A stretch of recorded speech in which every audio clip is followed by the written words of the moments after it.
성경은 어떤 책인가요? 10분 컷 수업 시간에 5분의 1밖에 안 되는 짧은 시간, 초집중에 적합한 시간, 일주일에 10분 투자해서 영혼이 건강해지는 시간, 교회 다니면서 그것도 모를 수 있지 시간이 돌아왔어요. 오늘부터 성경이 뭔지 살펴봅시다. 전부 여기서 시작했어요. 성경이죠. 여러분 성경을 어떤 책이라고 생각하나요? 이 책은 하나님의 의사소통 도구예요. 하나님과 인간은 창조자와 창조물의 관계예요. 개념은 좀 다르겠지만 여러분이 레고로 뭘 만들었다고 하면 여러분은 제작자, 레고는 제작물이잖아요. 요즘 코딩이 유행인데 무슨 프로그램을 만들었다고 할 때에도 마찬가지예요. 코딩이 뭔가요? 컴퓨터 언어로 프로그램을 만드는 것이에요. 나는 컴퓨터가 알아듣도록, 컴퓨터는 내가 이해할 수 있도록 서로 의사소통이 가능하게 만드는 게 코딩이라고 알고 있어요. 코드를 만드는 일이죠. 여러분이 하는 게임, 여러분이 사랑하는 동영상 플레이어, 웹브라우저 전부 코딩을 통해 제작하는 것들이에요. 나는 명령을 내리고 컴퓨터는 명령을 수행해요. 그 사이에 있는 게 의사소통 도구인 코딩 프로그램 혹은 프로그래밍 언어예요. 성경이 왜 의사소통 도구이냐? 하나님과 인간은 창조주와 창조물이라는 제작자와 제작물과는 완전히 차원이 다른 관계거든요. 하나님은 말 그대로 하나님, God, 신이시기 때문에 언어가 필요 없으세요. 무언가 드시지도 않아요. 그분은 영이시기 때문에 보이지도 않아요. 몸이 있고 의식주가 필요하고 게임도 해야 되는 우리와 다른 분이에요. 하나님이 아담과 하와를 처음 창조하셨을 때는 직접 의사소통을 하셨어요. 하나님이 인간의 언어를 사용해 주셨어. 하나님의 의사소통 도구로는 대화가 안 되기 때문에 인간의 의사소통 도구인 언어를 사용하셔서 수준을 낮춰주신 거예요. 그런데 죄가 세상에 들어오고 나서는 그런 의사소통 수단이 사라져 버렸어요. 하나님이 직접 인간에게 말씀하시는 경우가 굉장히 드물어졌어요. 아브라함, 야곱, 엘리야 등 몇 사람 빼고는 대화를 하지 않으셨어요. 그러나 인간을 사랑하셔서 구원하기로 결정하신 하나님은 그 구원의 방법을 알려주기로 하시고 보편적인 소통의 도구를 주셨는데 그게 바로 성경이에요. 성경을 통해 사람은 하나님의 뜻과 마음을 알게 되고 하나님은 성경을 통해 구원의 수단을 획득한 사람을 만나주기로 하시고 그리고 그 인간에게 임무와 명령을 성경을 통해 부여하기도 하세요. 모두 여기서 시작했어요. 뭐가? 기도가. 하나님과 대화하는 수단이 성경에서 나왔고 다음에 우리가 살펴볼 찬송도 여기서 나오고 우리가 드리는 예배, 우리가 누리는 구원 등이 모두 여기서 나왔어요. 성경은 쉽게 말하면 죄인이 구원받고 하나님을 만날 수 있도록 해주는 하나님의 프로그래밍 언어라고 할 수 있어요. 우리가 이 책을 통해 하나님께 나아갈 수가 있답니다. 이게 아니면 누구도 자기 노력과 정성으로 하나님을 뵐 수 없어요. 백날 달에다 대고 기도해봐라. 첫날 바닷가에 가서 무릎 꿇고 포세이돈님 그렇게 해봐. 안 통해요. 그런 신은 없어요. 세상에 유일하신 신은 오직 여호와 하나님뿐이에요. 그걸 알고 가능하게 해주는 책이 바로 성경. 교회에 와서 하는 행동의 대부분이 성경과 관련된 건 그것 때문이에요.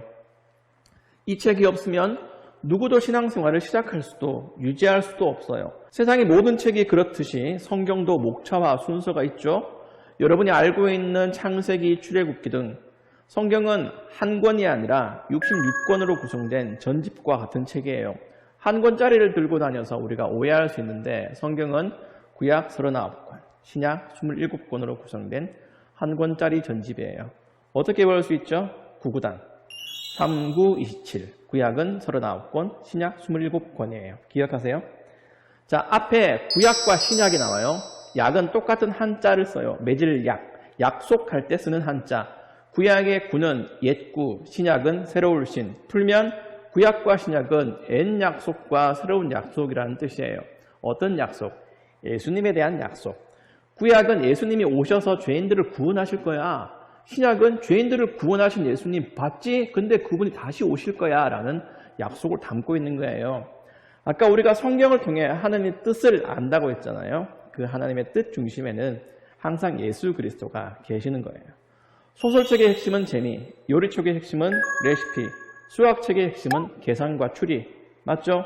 성경의 핵심은 예수 그리스도. 그러면 분량이 왜 이렇게 많냐? 골치 아프게. 왜냐하면 기본적으로 하나님과 인간은 죄 때문에 관계가 막혀있기 때문이에요. 야, 너희들 다 죄인, 살고 싶으면 순종해, 안 그러면 죽어. 진짜로 단도직입적으로 말씀하시면 반발심도 생기고, 안 그래도 원수 사이인데 알아먹지도 못하니까 조금씩 알려주시기 위해 분량을 늘리신 거예요.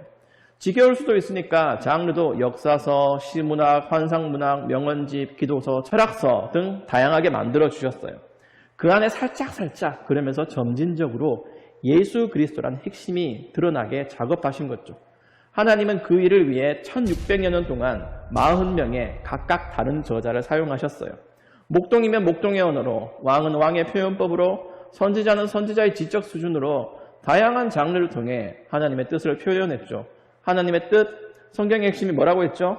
예수 그리스도, 우리의 구원자, 우리가 믿는 분, 여러분과 내가 동일하게 똑같이 서로 사마띠 아니함을 피하고 같은 신앙 고백으로 나의 구세주라고 고백하는 분, 예수님이 성경의 핵심이에요. 사도신경을 생각해 보세요. 나는 처음에 무엇을 믿는다고 하나요? 나는 전능하신 아버지 하나님, 천지의 창조주를 믿습니다. 그 다음에 그의 유일하신 아들 우리 주 예수 그리스도를 믿는다고 하잖아요. 성경의 순서와 비슷하게 흘러가요. 창세기는 천지창조, 출애굽기로 시작해서 구약 마지막 책인 말라기까지는 각각 다른 역사와 문학 속에 오실 예수 그리스도가 들어있고, 그 예수께서 성령으로 잉태되어 동정녀 마리아에게서 나신 일과 고난당하시고 죽으시고 부활하신 일, 승천하시고 다시 오실 것이 신약, 특히 복음서에 들어있죠.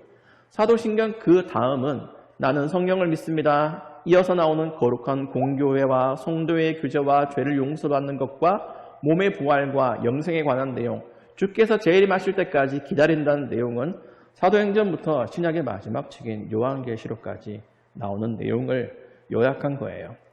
여러분이 66권 성경을 모두 읽으면 더 좋겠지만 사도신경을 바르게 고백하는 것만으로도 성경을 고백하는 것과 같은 효과를 누리는 것이에요. 그러나 요약문만으로는 안 돼. 성경은 세 줄 요약 정도로 압축할 수 있는 게 아니에요. 더 알고 더 찾고 더 믿음을 다져야 돼요. 그래서 교회는 성경을 설교하고 성경을 공부하는 겁니다. 무엇을 위해서? 내가 믿는 예수 그리스도를 더 깊이 알고 하나님과 더욱 가까워지기 위해서. 그래서 우리가 성경을 보는 거예요. 이걸 잘 기억하고 한 주 동안 지내면서 성경을 열심히 읽으세요. 이게 밥이에요. 이걸 먹어야 매일 영적인 생명을 이어갈 수 있어요. 깨작깨작 해도 괜찮아요. 매일 먹는 게 중요하니까요. 그러니까 여러분 열심히 성경을 읽고 이 성경을 통해서 하나님의 뜻을 알아가는 여러분이 되기를 바랍니다. 그러면 또 만나요.